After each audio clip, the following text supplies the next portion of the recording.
De beide gemeenten nemen dat dien inzet. In het kwarteling in Boetenpost wie van de morgen de officiële start. Draaien, 2, 1. Tjak. Ja. Oh ja.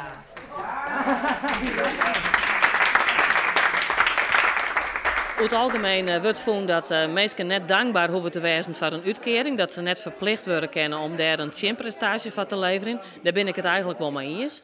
Een uitkering is een vangnet van mensen die het even zelf net meer redden. Daar hoef je net dankbaar voor te wezen.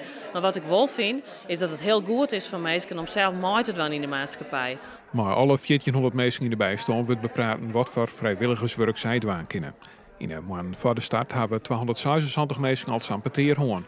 Nevens de gemeente is er maar één die het echt net wil.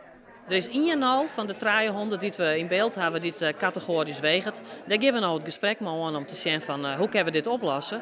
Uiteindelijk, als mensen categorisch wegen die om daarom uit te werken, dan staat er uiteindelijk wel een sanctie op. Ja.